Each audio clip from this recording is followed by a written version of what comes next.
कार्यपत्रक 56 में दक्षता है गद्यांश अथवा पद्यांश को पढ़कर समझ के साथ उत्तर दे पाना। निम्नलिखित कविता को पढ़कर दिए गए प्रश्नों के उत्तर लिखिए। राणा था रणधीर अकेला, था प्रताप प्रणवीर अकेला, साहस का पुतला था भारी, मेवाड़ी सपूत अलबेला, मर्यादा का प्रतिपालक था, दुश्मन का प्रतिफल घालक था, अंत समय तक टेक न छोड़ी, वह साम्राज्य का संचालक था। पहला प्रश्न है, महाराणा प्रताप ने अपनी मातृभूमि की रक्षा के लिए युद्ध किया था। देखो ये महाराणा प्रताप से संबंधित क्या एक कविता है छोटी सी। इसमें महाराणा प्रताप ने अपनी मातृभूमि की रक्षा के लिए युद्ध किया था। किससे किया था? अकबर से। दूसरा, महाराणा प्रताप ने अंत समय तक टेक न छोड़ी। प्रताप की क्या टेक क्या थी? प्रताप की टेक क्या थी? तो अपने स्वराज्य अर्थात मेवाड़ को आज़ाद करवाने की टेक थी।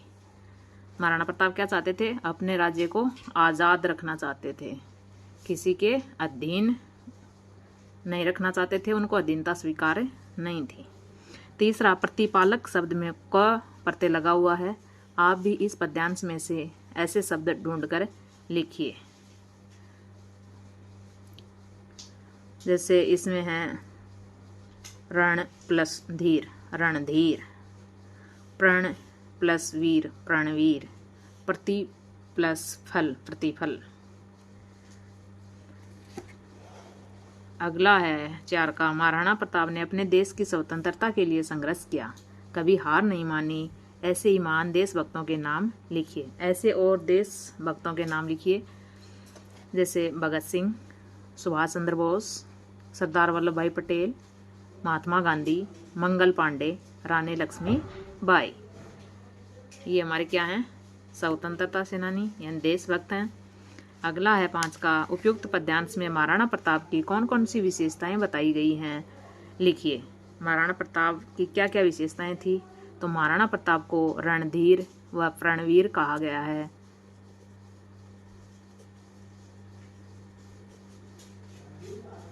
साहस का पुतला कहा गया है, मेवाड़ का सपूत और मर्यादा का प्रतिपालक कहा गया है, स्वराज्य का संचालक।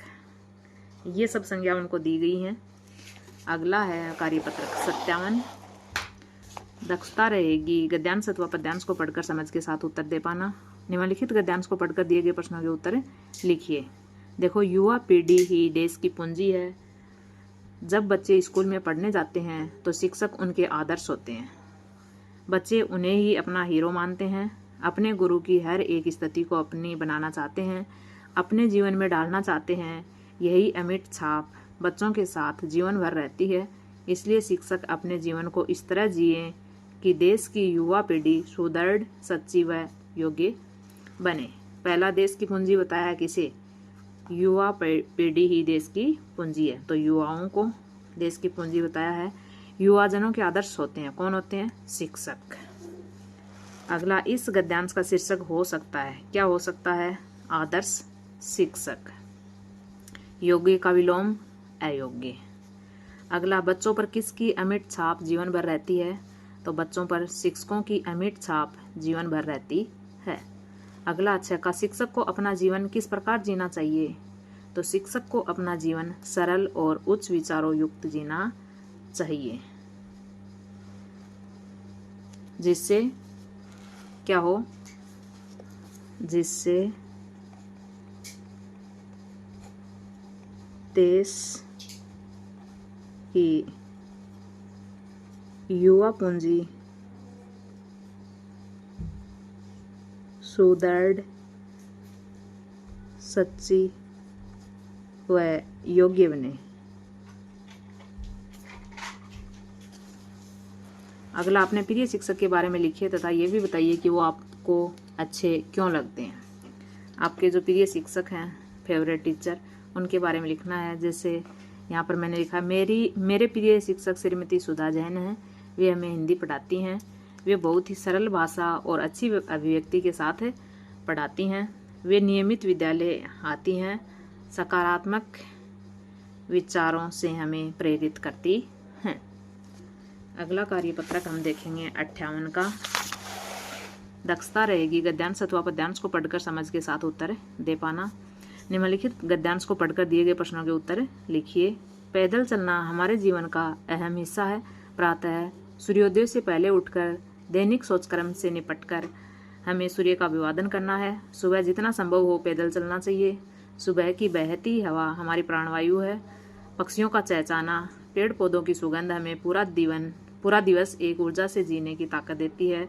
इस आदत को अपनाने से रोग हमसे दूर रहेंगे और शरीर हमारा निरोग रहेगा। क्या करना चाहिए? सुबह पैदल चलना चाहिए, सूर्योदय से पहले उठना चाहिए, सूर्य नमस्कार करना चाहिए, जितना हो सके पैदल चलना चाहिए। सुबह की ताज़ी हवा हमारी प्राणवायु होती है और उसमें क्या है, कोई प्रदूषण भी कम रहता सुबह की हवा में, तो वो लेनी चाहिए।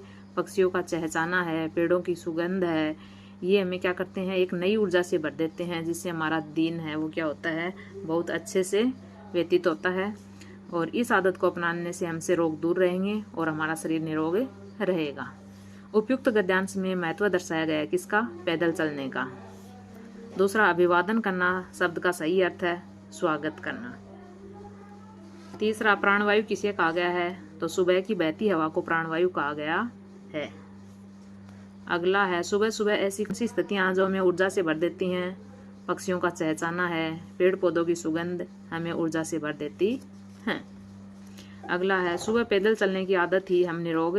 देखो वह कौन सी आदत है जिससे अपनाने से हम निरोग रहेंगे?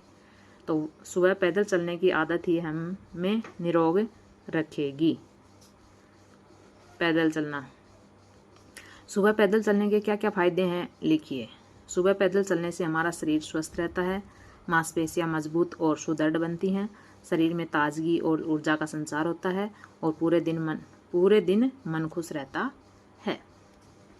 अगला कार्यपत्रक हम देखेंगे 59 का। दक्षता रहेगी गद्यांश अथवा पद्यांश को पढ़कर समझ के साथ उत्तर दे पाना। निम्नलिखित गद्यांश को पढ़कर दिए गए प्रश्नों के उत्तर लिखिए। भारतीय डाक व्यवस्था का जो उन्नत स्वरूप आज हमारे सामने है वह हजारों वर्षों के लंबे सफर की देन है। भारत जैसे विशाल व विविधतापूर्ण देश को डाक व्यवस्था ने एकता के सूत्र में बांध रखा है। इंटरनेट के युग में भी हाथों से लिखे शब्दों का स्नेह इसी डाक प्रणाली ने जीवित रखा है। सबके सुख दुख को एक जगह से दूसरी जगह पहुंचाने में हमारी डाक व्यवस्था व डाकिए दूरी का काम करते हैं। पहले कबूतर हमारे डाकिए हुआ करते थे, अब तो वे विश्व शांति के लिए उड़ाने के काम आते हैं। देखो, अब तो वे विश्व शांति के लिए उड़ाने के काम आते हैं क्या? कबूतर। दूसरा, भारतीय डाक व्यवस्था से संबंधित जो वाक्य सही नहीं है उस पर निशान लगाइए। तो देखो, हमारे देश को उन्नत किया है, ये भी सही है। डाक व्यवस्था हजारों वर्षों का लंबा सफर है, ये भी सही है। इंटरनेट के युग में भी डाक व्यवस्थाएं सही चल रही हैं, ये भी सही है। हमारी डाक प्रणाली मृत है, ये गलत है। तीसरा, हाथ से लिखे पत्रों से स्नेह कैसे जीवित रहता है? तो हाथ से लिखे पत्रों में स्नेह डाक प्रणाली ने जीवित रखा है। इसमें व्यक्ति की भावनाओं को शब्दों में वर्णित किया होता है। अगला है, भारत की विविधतापूर्ण संस्कृति को किसने एकता के सूत्र में बांध रखा है? तो भारत की विविधतापूर्ण संस्कृति को डाक व्यवस्था ने एकता के सूत्र में बांध रखा है। डाकिए हमारे जीवन की दूरी है कैसे? तो डाकिए सबके सुख दुख को एक जगह से दूसरी जगह पहुंचाने में हमारी मदद करते हैं, इसलिए ये हमारे जीवन की दूरी है। अगला, उपयुक्त गद्यांश का सार अपने शब्दों में लिखिए। तो भारतीय डाक व्यवस्था हजारों वर्षों का लंबा सफर तय करके भारत की विशालता व विविधता को एकता के सूत्र में बांधा है। आज भी हमारे बीच विद्यमान है और अनवरत चलेगी। अगला कार्यपत्रक हम देखेंगे 60 का। दक्षता रहेगी गद्यांश अथवा पद्यांश को पढ़कर समझ के साथ उत्तर दे पाना। निम्नलिखित कविता को पढ़कर दिए गए प्रश्नों के उत्तर लिखिए।